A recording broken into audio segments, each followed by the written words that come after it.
Welcome back to another episode of the Dope Content Podcast. Your boy, as you know me on Twitch, is Dope Content. On YouTube and outside of Twitch, it is Kevin K. Lou Lewis. We are here. What's crazy is I played a whole 3-minute intro. Twitch is just now letting people know that I'm live. It's 4 minutes. The notification just went out that I'm live. So the whole intro, if you missed it on Twitch, hey, I don't know what to tell you. That's all Twitch fault, man. But we got a special guest here today, man. We are talking with musician, man, an artist, a musician, an entrepreneur, fitness guru, all-around athlete, man. One of the dopest persons that I know, one of the dopest people that I know.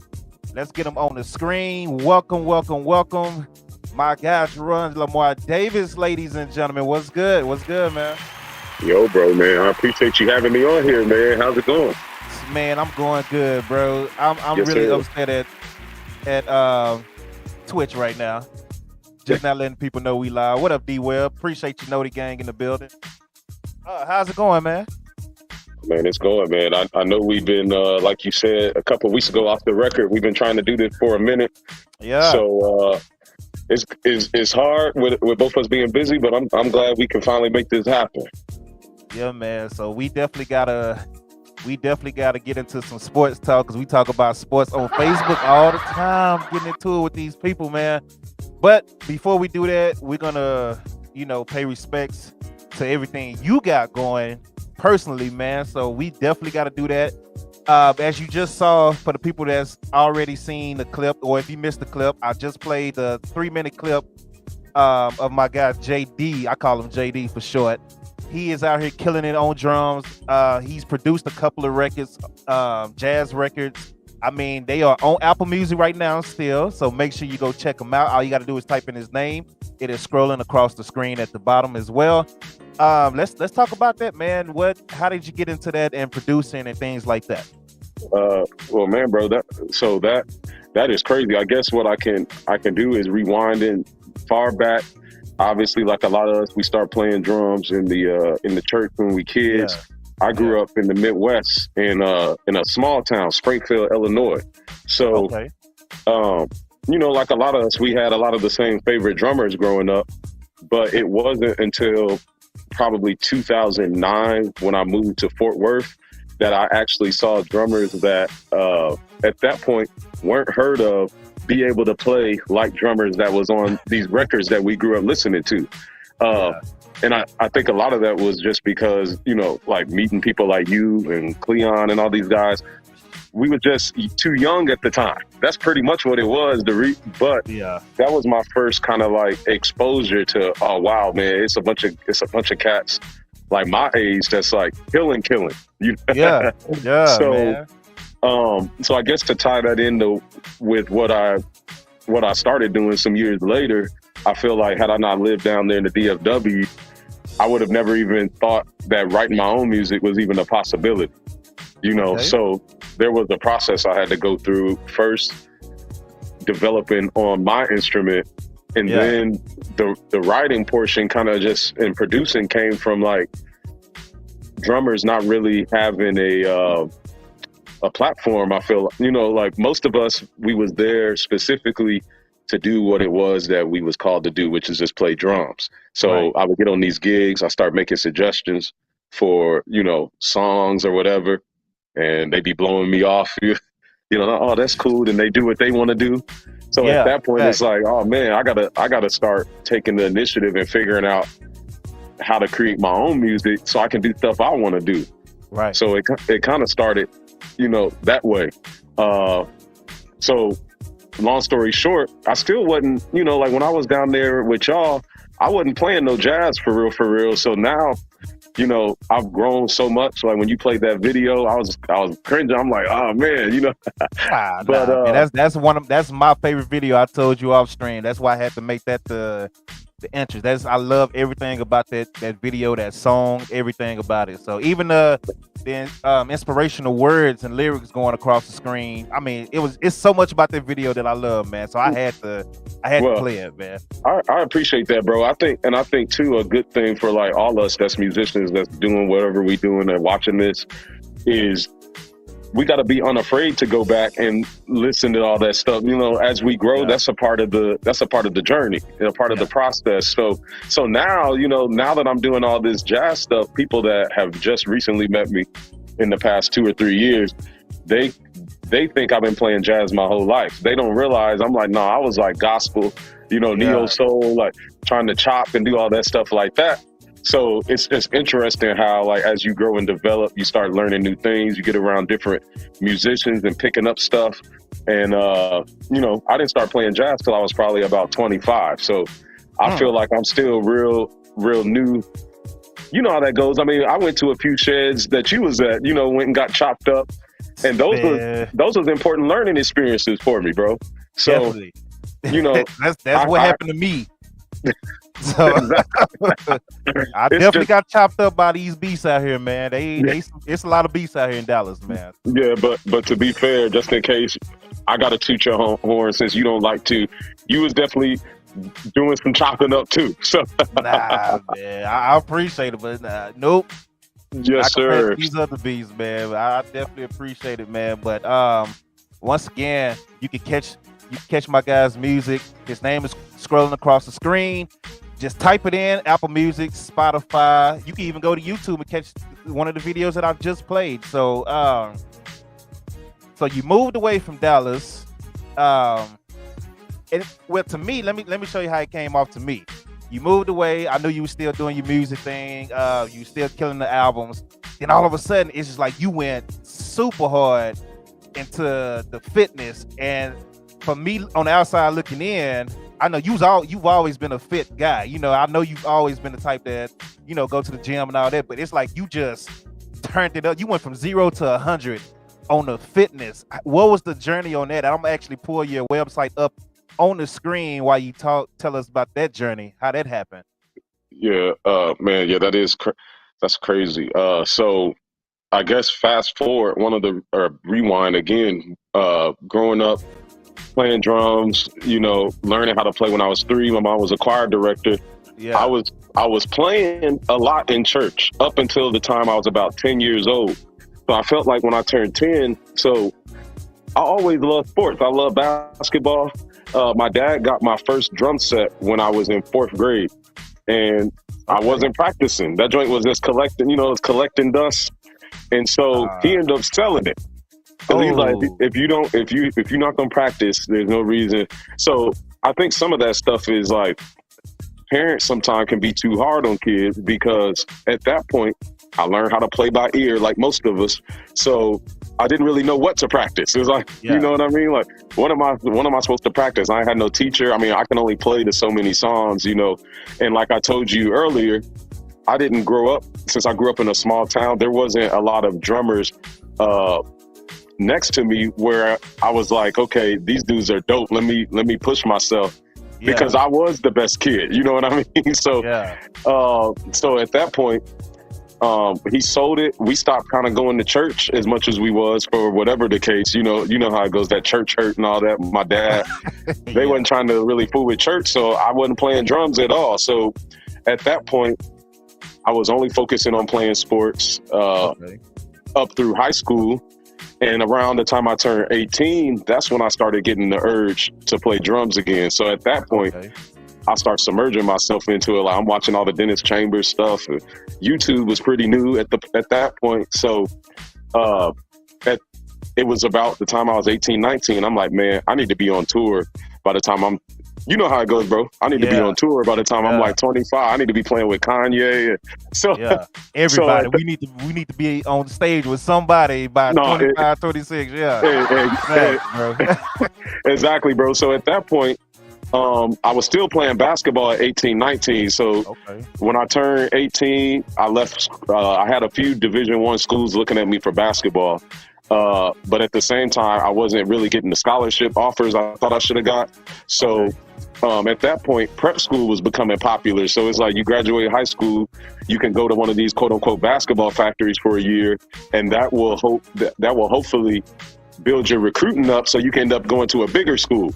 So that's what I did. I went out to a school out in North Carolina called Caris Prep, and it turned out to be an experience that it was all lies. It was smoke and mirrors. So like from day one, I got out there and we in the gym shooting around. So I'm like, okay, when the other students gonna start coming by? One of the guys that played the year before me, he's like, oh, this is the school. I'm like, what you mean this the school? Because at that point, they had sold my parents on this, you know, this is about your education. We got all these different sport teams, and the school is like 80 kids. So it was only basketball. It was a basketball factory, bro. And so to fill people in that might not know, a lot of guys, especially on the East Coast, go to all these types of schools, you know, Mike Beasley, all these guys. And matter of fact, some of them have opened up down in Dallas now, like Deion Sanders had Prime Prep, you know. So and this is where some of... It didn't last too long, though. Oh, exactly. None of them do, bro.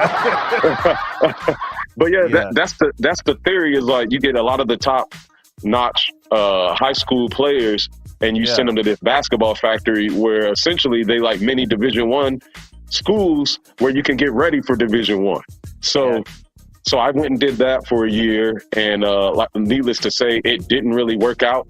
I was still juggling at that point. I already had in my mind, I want to be a professional drummer if basketball don't work. So I'm juggling the both. It didn't work out. I ended up leaving there with a couple even smaller Division I's at that point, looking at me, like Montana State and North Dakota State, like some super small schools, bro. And so a junior college, I started doing my own recruiting. I sent out one of my homies. He actually coaches at Stanford now. His name is Brandon Dunson. And at the time, he played D1. He played with at Arizona State with James Harden. And he put together a highlight reel of my high school clips. And so I started sending them out to junior colleges, because I'm like, I ain't going to one of these small schools. So I sent it to a junior college in Colorado. They was like one of the best junior colleges, and they called me immediately. So he basically starts selling me on the dream. He's like, oh, if you come here, you know, our last 2 point guards went to Memphis and Oklahoma, so you can come here. And so I was like, I was drinking that Kool-Aid, bro. I'm like, if I end up at Memphis, I went out there. It's over. No, exactly. So I went out there, played for a year. It was all right. I mean, it was a powerhouse. So I felt like I was sharing. All of us were equally good. So I wasn't getting as much playing time as I thought I should have got, because what people don't realize when you go to these schools that are dominant, one person is not going to kill. They got it set up where it's balanced. You know what I mean? Like that's what they do. So long story short, I ended up, my coach, for a long story, didn't renew my scholarship. But what he did was he started calling other schools that was closer to Illinois for me to play at, because my parents wanted to be able to see me play. I was in Denver, so I was pretty far away from home. And I ended up breaking my kneecap like a little bit before school started. So that's where I moved to Texas. My parents relocated. At this point, it was the recession of pretty much 08, 09. So they moved to Fort Worth. I moved down there and started pushing the music thing, because as I was rehabbing, I ended up going to Drummers for Jesus in 09, which was, I think, at the Potter's house. You was probably there, bro. If it was at the Potter's house, I didn't go. I didn't go to the Potter's house. Okay. So I met a bunch of cats there though. Like I met Chris Knox. I met Slim there. You know. Okay. So long story short, after I saw that, like I met Mike, which at the time he was Lil Mike. Mike. Calvin Rogers and all them, and I was just like, man, I feel like this is the direction I want to go. So it was then that I decided to just put sports aside. I felt like my knee wasn't healing like it should have. So that's where I started trying to just play drums, So what ended up happening was I was working at a warehouse. I got tired of working there. And so I met a guy that was working in the QA department. We was the same age, so I think 22 or 23. And I was just driving forklifts. I'm talking to him one day. I'm like, man, you making like $70K and you just graduated college. So at that point, I'm like, man, something ain't adding up. This dude the same age as me, but since he went to school, he came right in. He making this bread. So it was then that I was like, man, I need to try to get back in school, but I can't pay for it. How can I do this? So I'm like, well, I was always in my mind better at football than basketball, even though I was playing basketball. But I'm kind of done with them politics. So maybe if I go back, try to play football, especially in the state of Texas, you know what I mean? Like, who knows what can happen? Right. But I'm trying to get a full ride scholarship at this point. So so I handled my own recruiting. I put together one email. I put some of my, once again, highlight tape of my basketball stuff from high school. And I'm like, man, if I can get to one of these little small D1 schools in Texas, I'll be good. At this point, I think I was 23 years old. So I was old. I found out that the NCAA had a rule where you had to do 4 years and 5 to go Division I, but I could still go Division II. So I was like, well, my time is up for D1. So I sent that email to literally every Division II school in Texas and junior colleges. And nobody responded. And I think the main reason was because it's Texas football. Like, why would they deal with an old dude at that point when you got the best high school players in the country coming out of high school? And so see, that's still kind of shocking because Texas, I know a lot of coaches that would go after the older guy for experience reasons, but that's crazy. So right. But that's a little different, bro, because they would go after the older guy who had a proven track record in football. I was playing basketball. So I was trying to advertise that, like, basically you've seen how basketball players convert to football. And so, but long story short, nobody responded. So what I did was I've got a list. Like, I've always been one of them hungry cats. Like, I got literally a list, every Division II school in the country, and emailed them all the same exact email. And I was like, at this point, I'm playing probability. Somebody gonna email me back. And that's what happened. I got 3 different schools email me back. One was Missouri Southern State in Missouri, obviously. Another one was a school called Bemidji State up in Minnesota. And then another school was Western New Mexico State. And so the way I decided, for real, I want to say he went there. That sounds real familiar. I'm gonna have to ask him. Yeah, you got to fact check that, bro. Yeah. Man, so they, and honestly, when they emailed me, all of them was like hungry to bring me in because I think based on the tape they was watching, like back when I was playing ball, I had a super quick first step. I was super fast. And so, they was probably like, man, he could play corner, he can do this. And so Missouri Southern, I ended up going there because to me, it was a halfway point between Texas, where my parents was, and then Illinois, where I was from. But then my wife was actually from there too. We had recently, literally, just got married within that 6 months. Gotcha. So I went to Missouri and quote unquote was going to walk on to get a scholarship, and I went through spring ball. And I realized when I got there through spring ball, one, my knee was not what it was. And the fact that I had like a 4 or 5 year layoff where I wasn't really playing sports at a high level, I just didn't have it anymore. Like I was athletic. So to put in perspective, even at the Division II level, there's guys that are still going to the NFL out of there. Like at Missouri Southern at the time, Brandon Williams, who still plays for the Ravens now, he was getting ready for the combine. So there was some elite athletes out there. And I realized real quick, I was like, man, I don't got that burst. So I still was going to ride it out. And I honestly feel like if I would have really put my head to the pavement, it probably would have took me about a year, but I could have been competitive.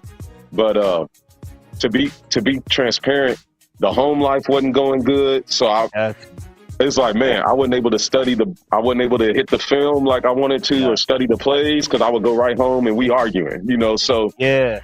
I know what that's about, buddy. That risk and reward is Yeah, I Yeah, know bro. this about.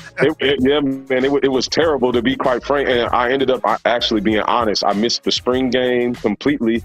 Ooh, My defensive back coach called me, and we had an honest talk because I was older, so we could have that talk. I'm like, look, the home life, and I'm not able to give this what I thought I was gonna be able to give this when you brought me in. So right. simultaneously speaking, I was still crushing the weights. And at that point, it was the process of training to play football again that I think made me start being like, man, I really love the process of just this training, and I want to open a gym someday. Nice. So the mindset started to shift through training to play college football, even though I went through spring ball, but I never suited up, Yeah. So that's kind of what started fast tracking that. Now, long story short, after I didn't play football, I was still obviously stuck in this small town of Joplin, Missouri, which was Right. unlike anything I had ever, experienced, especially coming from the Dallas-Fort Worth area. I'm used to being around my people. Now I'm around nothing but pretty much racist white people. And, you experiencing that. And then on top of that, you ain't making no money. So I'm in school, but I'm still not really doing school because I didn't want to be in school. Me and the wife, we still fighting, trying to figure that stuff out. That ain't going well. So, I was still trying to do the drumming stuff, and I did do the drumming stuff. And I ended up relocating to the East Coast to try to really do the drumming stuff and build something here. I went from being a full-time musician to taking a job in the office just to survive out here in Maryland. And music picked up, but not at the point that I felt like I'm not one of them musicians, bro, that can just be broke and taking $50 gigs. So I was pivoting into stuff. And so I was like, man, I need to I guess I should fast forward. Me and my wife, or rewind again, me and my wife separated based on me wanting to move to Maryland. Gotcha. I moved here to better all of our future, but she felt like I was just being selfish, which that's a whole story, bro. But the long story short, that's a risk in itself. Anytime you make a move like that, man. Well, I had to, bro. I mean, at this point, for people that might be thinking I'm being selfish, a lot of it was being the man of the household and knowing one of the reasons that we were suffering was based on the move to Missouri. Right. So getting out of there to me was a must. I also looked at all of the analytics when I chose to move to Maryland. Johns Hopkins Hospital's here, which is probably the best hospital in the country. My wife was finishing nursing school. Nice. So I was also putting her into the equation too. But like I told her at the time, I'm like, the reason I'm still moving here is if you don't want to be with me anymore, I need to be somewhere that's also going to be potentially better for me too. So it's a safety net that I was trying to create because at the time she was telling me she didn't want me, so that's just being completely transparent. But now we work. That's smart. Yeah, bro. And it honestly, it worked out, bro. Like full circle. Now she just started working at Johns Hopkins after us being out here for 5 years, literally 2 weeks ago. And she loves being in Maryland. Like our life, our married life now is complete opposite of what it was the first go around after that separation. So me moving out here, the funny thing is, had it not been for her putting her foot down, I wouldn't have had a gym. So when we moved out here, I came out here about 6 months before her because we wasn't together. But when she moved, we moved into a condo together. And so the condo, I love the condo. Like I was comfortable there. She got pregnant with our second kid. And one day she just starts sending me, different links to houses. I was at church. I'm like, what's she sending me this stuff? You know what I mean? So I come home because it was super passive aggressive. I asked her, I'm like, why you keep sending me stuff? We ain't talked about none of this. She's like, we got to get a bigger space and all this. We got a baby coming. I'm like, man, I'm good here. So the agreement was if you can find us somewhere that's the same amount of rent as this condo, that's bigger, at that point, you got me, So what happened was she found a townhouse with a basement substantially bigger than the condo for the same exact price. Wow. And it was literally only about 5 minutes from where we was living. So I was like, oh, this is perfect. Our son can still go to the same school. So we moved in there. And at the time I was doing music stuff like heavy, bro. I was doing my album. I was playing all the time. So the basement was going to be a rehearsal space. Yeah. Well, needless to say, it ended up just being a place where we was just storing a bunch of drum equipment pretty much. So one day I was at work. I was frustrated with the main day gig. I was at lunch. I'm like, man, you know what? I need to figure out how to start this gym thing. Because I was already working on my certification, kind of trying to do it. I wasn't all in like what you said you saw me doing. I was, and this is, I think, a lesson for men in general. A lot of times we try to spread ourselves amongst all of our creative endeavors, and we never develop none of it. So we just bouncing around. Yeah, I'm guilty of that, dude. Because I have an idea here, then another idea here, and another idea here, and I just be like, bro, I didn't dip my toe in everything, but I haven't fully attacked not one thing. So until, now I'm doing, the podcast, I'm starting to attack that fully, radio pursuit and all that. And I'm still doing music on the side, but the aspirations that I had music wise, I've done majority of everything I wanted to do music wise. So I'm kind of good with that now. You know what I'm saying? So but yeah, and I'm guilty of it, bro. Yeah, but what you're doing now, bro, is all under one media umbrella. You know what I mean? And I think that part is dope. And I think also what you just said is super dope about a lot of times there's this pressure as a musician where we feel like we always got to be proving ourselves, or we feel like if I'm not doing music, quote unquote, full time, I'm lesser of a musician. And we get to a point. Yeah, bro, we get to a point where it's like, I've done enough in music. Like, I've gotten respect of my peers. You know what I mean? Like, people I used to look up to when I dropped my album, they like, oh man, what you doing is dope. And to me, I felt fulfillment with that. It's like, okay, I don't have to feel like every time I sit down, I got to be proving myself or worried about nobody caught the big artist. I'm not getting that call, So with the basement thing, the crazy thing, and this story is long, but it's necessary to show how I got to going hard. So I was reading this book called The 4 Quadrant System by author Robert Kiyosaki. He also wrote Rich Dad, Poor Dad. And so I'm at lunch reading this book. And this book is talking about, basically, it has a 4 quadrant, and based on what quadrant you are, essentially determines the level of success you can make. So the worst quadrant to be in is an employee, because an employee is fully trading time for money.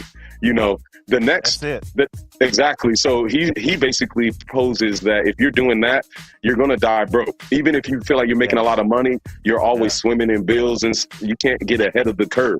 Yeah. So the next quadrant, which is a little better, is self-employed. Self-employed, why? He explains because you can call your own shots, and you can take time off when you want or work when you want. But he says it's still just a little better than employed, because you're still trading time for money, because you have to work to make money. So the other 2 quadrants is pretty much investor and business owner. And he talks about how those are essentially the 2 quadrants we should all be working to get into. So I'm reading this on my lunch break, and it all kind of came full circle. I'm like, if I don't want to do this day job thing no more, I have to start figuring out how to get to a point of ownership. Well, what is it that I do well? Well, I can try to get this gym started that I've been wanting to start. So immediately I felt like the devil started basically saying, you don't have no money for no space. And so I was like, I don't got no money for no space. And then I remembered, I'm like, wait, I got a basement. So I was like, okay, I'm going to go use this basement. And so where I started going hard was that day after lunch break, I went on the Craigslist, because I'm like, if I want to start a gym, I need a squat rack. That's the most important thing to me. So I went to Craigslist looking for squat racks. I couldn't find one. About an hour later, I refreshed Craigslist. One popped up where dude was selling it for $50. Wow. So I was like, whoa, okay, this is meant to happen, because he needed to move from Baltimore to DC, and he's like, I just need to get rid of it. So me and, again, another full circle moment, my director of operations was actually my boss at this job. And so oh, wow. Okay. We both left work the next day, because he's like, we can just take a lunch break. Let's go get the squat rack and then come back to work. So that's what we did. So it's long story short, man, everything within that first couple months all just happened so natural that I knew it was what I was supposed to do. And so once I felt that conviction, like, okay, God is behind this, you couldn't tell me nothing no more. So that's where I went full throttle. I'm just like, I'm going to go all in because God has shown me at least enough through that squat rack, through me. Here's another example of like, when you get on one accord, if you're married or you're dating and you're our age, me and my wife had a lot of problems early on. When we worked it back out, I was willing to, even though I feel like a alpha male who wants to like lead and do this, I actually listened to her with the move situation. Cause like I said, I wanted to stay in the condo, bro.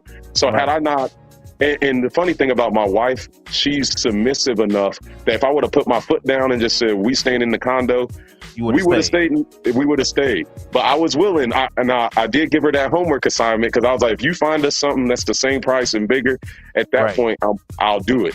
But had I not did it, bro, I would have never had a basement gym. Had I not had the basement gym, I wouldn't be in my big facility now where I got turf and I got all this. So everything happens full circle, bro. I started getting, some few clients here and there. And to be honest with you, I had to go fully hard because the pandemic happened literally, I think, 4 months into me quitting my day job. See, I was going to ask you how did that happen? How did that affect you? I'm glad you went straight into it. That was my next question about the pandemic.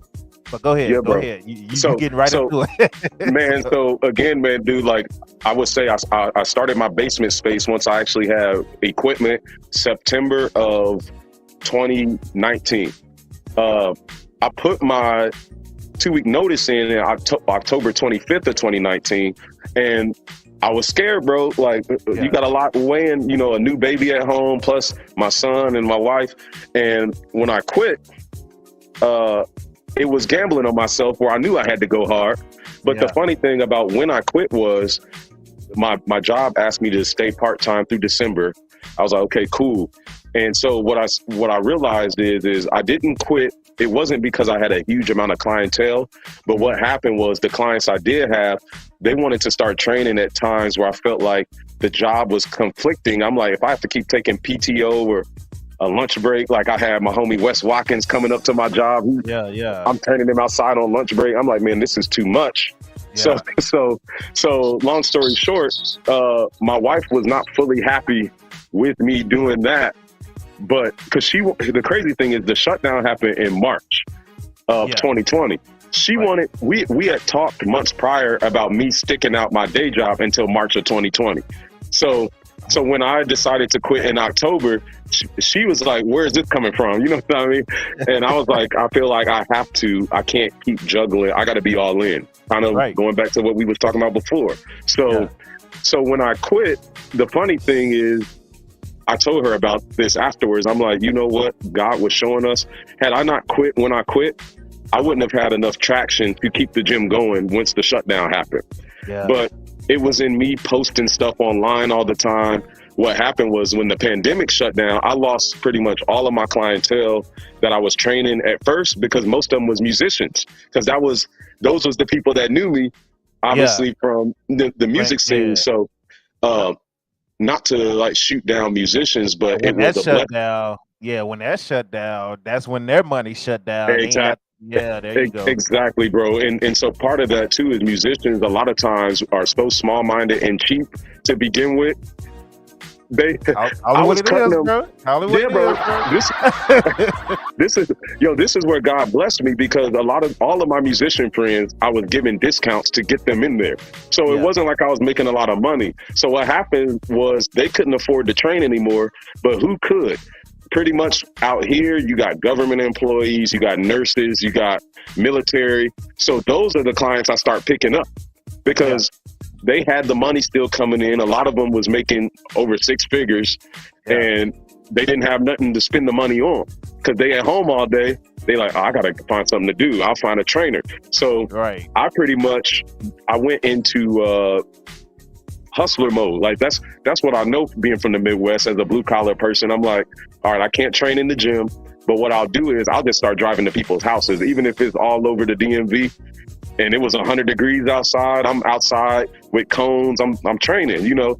Now I'm having first world problems because I got my air at the gym. I don't want to go outside for nothing. I'm like, nah. Right. So, but I was doing all that, bro, gaining traction. Then I started realizing, okay, I'm able to keep the doors open, but I'm losing a lot of clients that can't afford training online. Because I had some online clients. I'm like, I got to figure out how to offer free services. So that's where I started my Facebook group, which now it's been a slow growth, but it's like 1,000 people in there. And a lot of them have turned into, yeah, bro, it's a nice group, man. And it's worked out way more than what I thought. Because at first it was like, I just need to be able to try to give people free stuff during the shutdown. And what started happening is these people started signing up, and I didn't know them before I started the group because a friend would bring 3 people. Somebody else in Dallas might invite 5 people. So then these people are messaging me who I never talked to before, like, I need a program, I need coaching. So that's kind of what helped the business stay afloat. And so from there, I started doing product because women was hitting me up. Should I get some booty bands? Where should I get booty bands from? And, you know, we the type of person, both of us is kind of similar, bro, in that I got tired of sending Amazon links to all these women. Bro. So, so I'm like, okay, I'm getting other people money. I might as well sign up as an affiliate. But then I'm like, I'm anti-middleman. So I'm just going I'm going to create my own product so I don't even have to go through Amazon at all. So I start doing that. Then I did the exercise dice. I started doing T-shirts and hoodies. And it was that money, reinvesting that helped me generate the income to be able to take a new risk and go into the big space. So hopefully, bro, like this story is long, but hopefully people are catching a lot of the different things as it pertains to calculating. Yeah, exactly. And risk taking. Because it's like every time I get to a new height of achieving that next goal, I go right back into stressing myself out with a new goal. So it was never resting on my laurels. Like, okay, the basement was only good until the basement wasn't good no more. When once again, me and my wife started looking at buying a home for the first time. And I was holding back potential houses because I felt like my gym needed to be at the crib. So I was looking for like a detached garage, stuff like that. And we couldn't find anything. And it wasn't until I decided, okay, I need to try to walk out on faith, God, because maybe you don't want me to have my gym at home. It really don't make sense because I can't be a business owner and I can't have employees knocking on my door asking for the key to get to the backyard. You know what I mean? Right. So I felt like I was forced into looking for spaces. So when I start looking for spaces, I start finding that more houses start popping up that it opened up the possibility of where we could live because I didn't need this big yard with a detached garage. And so we were able to do some unthinkable stuff in the pandemic where I feel like we still had limited money. We was able to buy a house and I moved into a gym space at literally the same time, bro. Like the same day I went to see the gym that I now moved into, I came home and found out that our pre-approval actually increased. So it was a crazy time, bro. So yeah, man. Dude, faith, and I would tell people faith mixed with leverage and creativity is almost more powerful than liquid capital. And I feel like a lot of times that's where, as Black people, we hinder what we could be doing because we think we need $1 million to go get something. And for lack of a better term, because I'm sure we got all different nationalities on here, but from what we know in history, the white collar white man, they use other people's money to build wealth all the time. So Yeah, bro. So that's the learning curve. Is like finagling, leveraging, being creative, being honest with people. Like when I needed a full renovation, I was honest with the contractor. Like, look, I know you telling me boom, boom, boom right now, but I don't have the capital for it. So what he ended up saying was, look, I'm a believer, pay me in installments. Because what he ended up telling me was like, if you don't have customers, I'm definitely not going to get paid. I'm not going to make no money. So I need you being able to get customers, which means I need to get your gym finished and you just pay me as needed. So it's little stuff like that along the way that it's like, man, I've been able to do so much with so little. And it's not because of me, bro. I don't take no credit for none of it. You know, it's God giving me vision and creativity, the ability not to panic when I feel like I'm underwater. Running into the right people at the right time. Like it's meant for you. If it's meant for you, it's meant for you. And this definitely sounds and it seems like it is definitely meant for you, man. So that is definitely a dope journey. I'm glad you shared all of that. That's exactly what that's the type of stuff we needed to hear for people like myself, man. Not just even the people that's watching. Shout out to the handful of people that's either on lunch break or getting off work or going to work.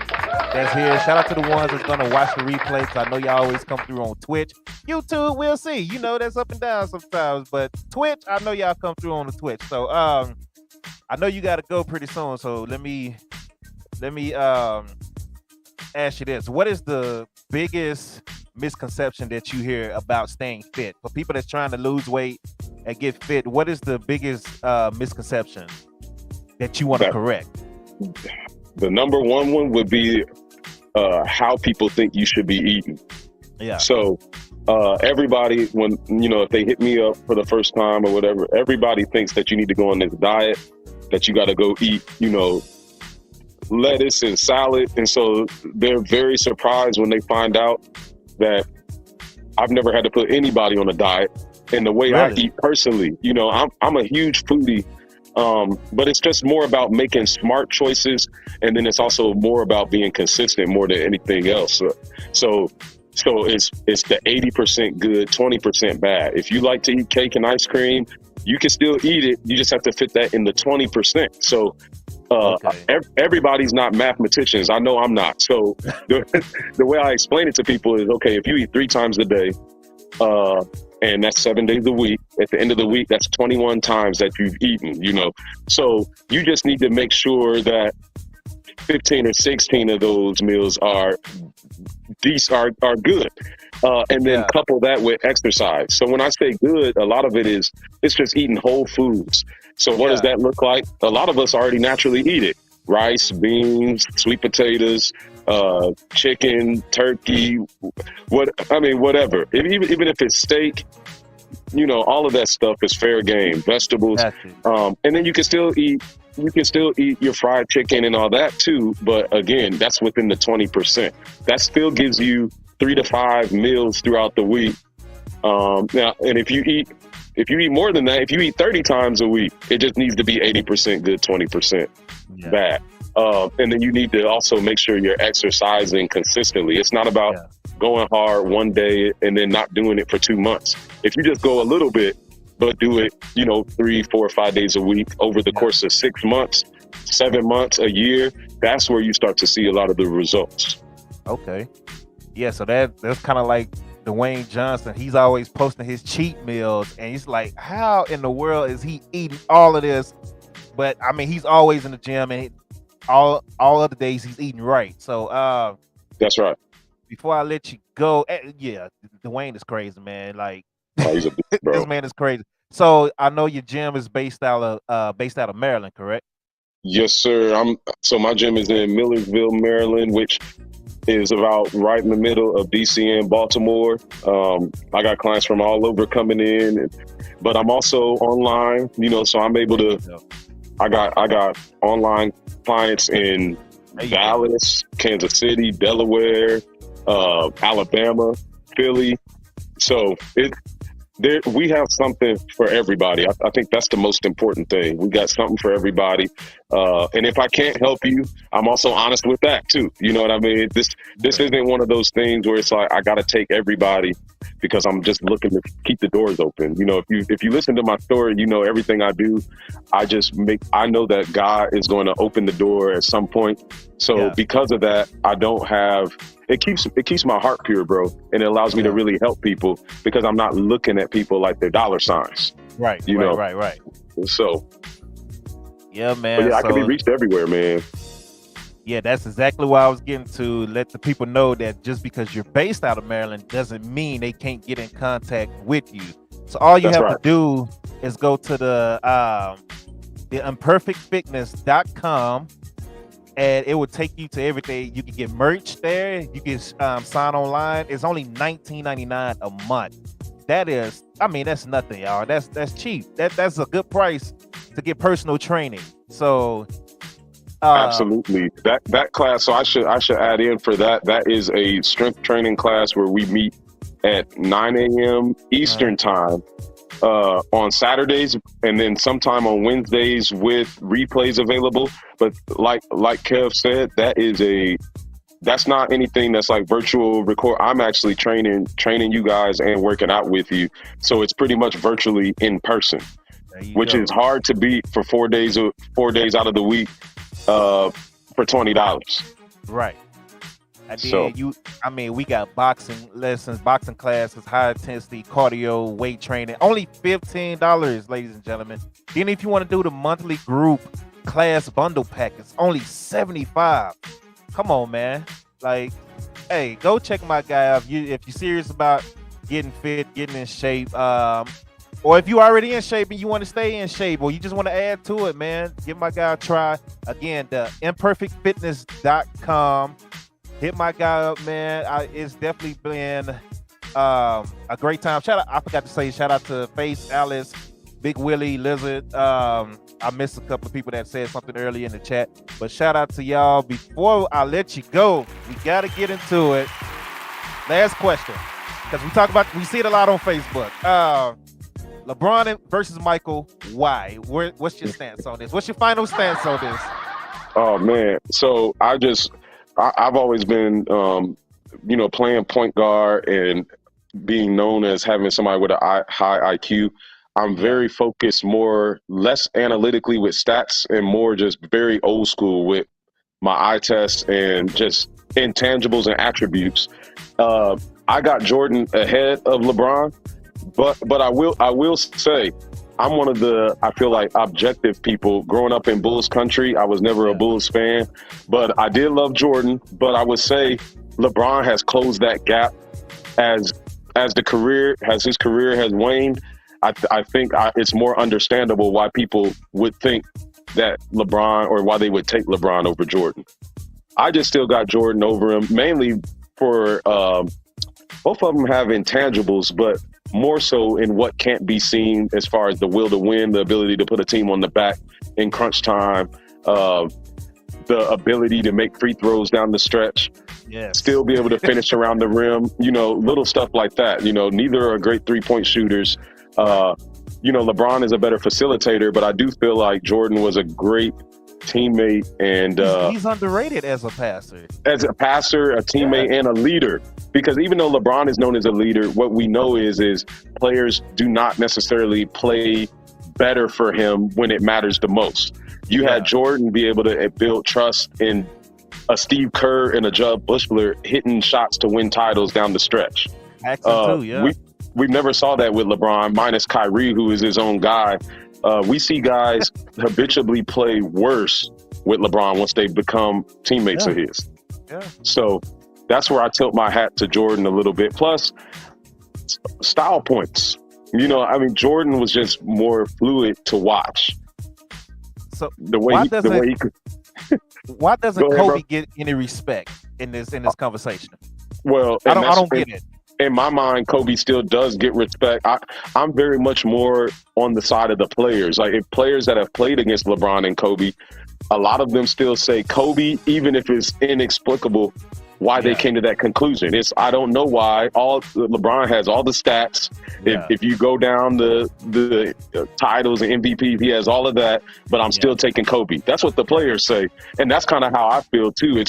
It can't just be put in a vacuum like that, because again, when you're talking about different eras, we're talking about way more bona fide two guards at the time that Kobe played. Better, I won't say necessarily better point guards at the top, but more depth at the point guard position and the two guard position. Look at the guys. If you look at today, for what James Harden could do when he played the two. Most of your two guards are robotic catch and shoot type guys. Yeah, that's true. You know, Jaylen Brown is getting a lot of credit nowadays for being able to move fluidly with he's getting known as somebody with mad handles. And what's crazy to me about that is in the early 2000s, that was a normal two guard. You know, Right. T-Mac could boogie, you had Brandon Roy, you had Eddie Jones. Like, these guys could put the ball on the floor, and if you couldn't, you didn't see the NBA. And I can go down a long list of two guards like Miles Simon, guys like that who was legit, but since they couldn't put the ball on the floor, they didn't sniff the league. Yeah. So, see, this is my thing. I personally say Kobe. Everybody always like, oh, Jordan competition versus LeBron competition, but Kobe is like in the middle of both. He really had the toughest competition with prime T-Mac, prime Melo. Well, LeBron had prime Melo too, but you know, he caught Jordan in the 90s. You know, Kobe had to play them. Penny Hardaway was still doing this thing, even though he came back from injury. You still had Grant Hill Allen Houston, Latrell Sprewell. Yeah, like, bro, it was loaded in the 2000s, man. And then don't forget, like, Tim Duncan. Yeah, I know he's not a shooting Wells guard, but just the teams in general, the Mavericks, even though they never made it to the finals except 2006, that was a tough team every year. Bro, Spurs, Portland, it was crazy. Yep. There was guys that could play that got overlooked just because of how talented it was. Look at guys like Ronald Flip Murray, Derek Anderson. Yeah. These were guys, they not great players, but they would be boogieing today, just boogieing on guys. Like Derek Anderson, kind of honestly like a DeJounte Murray. That's kind of what he reminds me of. And you see DeJounte Murray now in all-star games and stuff like that. I feel like the depth and the level of just pure fundamental basketball bar back then was higher for lower level players, if that makes sense.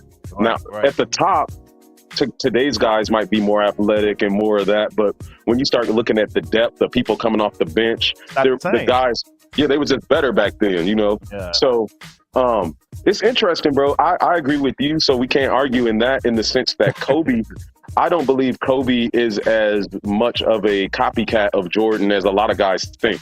I think there is a lot of separation in style, and even Phil Jackson broke that down in his book. You know, how they didn't move the same. People are trying really hard to make Kobe out to be a carbon copy of Jordan in order to discredit Kobe. Look, even if Kobe was a carbon copy, people consider Jordan the GOAT. So why are you hating on Kobe if he was able to copy this man, and he's one ring short? He should have had 7. But he ended up with 5. He's a better three-point shooter than Jordan. He's a better ball handler than Jordan. He might be even more athletic than Jordan, honestly. And not to cut you off, but in Kobe's prime era, there were people like Doug Collins who were calling games that coached Jordan that said, from a skill standpoint, Kobe even has better footwork than Jordan, which is almost, that's like Jordan's footwork, just his ability to score 15 feet and in was almost like mere mortal status. So when somebody that coached Jordan, that was a great player in his own right, that says that he thinks Kobe's footwork is advanced past Jordan, it showed Kobe's ability, his skill level, his ability to shoot left-handed in games, turn around threes, and just he's so underrated in that sense. You know what I mean? So I definitely think he's still in the discussion. You know, with Bron and Larry Bird, there's a lot of guys that are in the discussions, bro. So yeah, man, that's really good. We might have to do another podcast sometime to talk about this football stuff and get into some of the talk about your Cowboys and all that. We're definitely getting into it. We're definitely going to do another one before, or maybe the week 1 of the season. Somewhere around that time, we definitely going to get into it. Cowboys, Ravens, flock, y'all know what it is, man. I hit the wrong button. I hit boo. My bad on that one. But, yeah, man, I got a little Ravens sound. I think the Ravens are winning the division. I think the Cowboys are winning the division. And it's not biased. It's biased on the Cowboys, but it's not biased on the Ravens. And I said why on my last sports podcast. I'm not going to waste any more of your time going on that. People can see it if they want to see it on YouTube. Once again, man, I appreciate it. Appreciate you coming through, showing so much. Hold on, somebody said something. Who said it? What you say, Cowboy? Oh, okay. I thought you was hating on the Cowboys. We was finna go there. But all right, cool. But man, we're gonna end the show the same way we started, because a lot of people missed it because Twitch wasn't letting people know we were live. So thank you guys for coming through. Anything else you want to shout out before I let you go? Yeah, man, I appreciate everybody that's actually staying engaged with my long story. I was rambling a little bit. Deleon, Dynamite, Lizard King. I appreciate all of y'all. Big Willie, Alice Wonder. I think I mentioned. Yeah, I appreciate y'all, man. That means a lot to me, man. And like the faithful few in here actually staying tuned in, bro. That's good.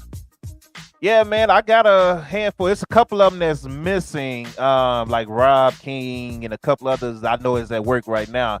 But like I said, I know they're gonna come in, push play and all them. I know they're gonna come in and watch the replay. Big Willie, I definitely appreciate you, man. That's another streamer, man, that I got a chance to work with a couple of times, and he's dope on Twitch, man. So, and Willie, are you doing YouTube as well? Let me know. If you're doing your stuff, you're putting your content on YouTube as well.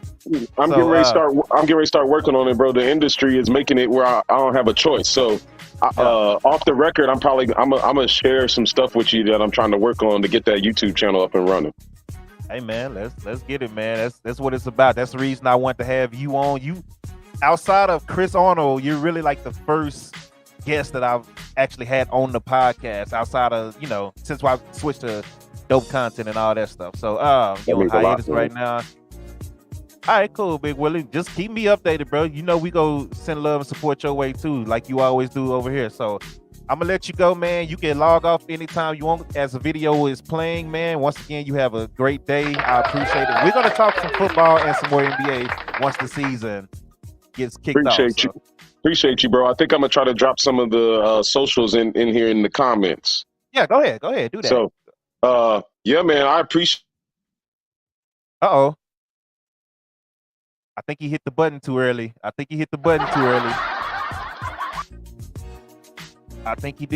too early. There you go. All right. I was about to say, I think bad, man. Look, listen. So I was trying to figure out how to lead them messages. I'll get it worked out though, but I appreciate everybody definitely tuning in, and please connect with me on Facebook. You can find me too under Jaron Lamar Davis, JaronLamar.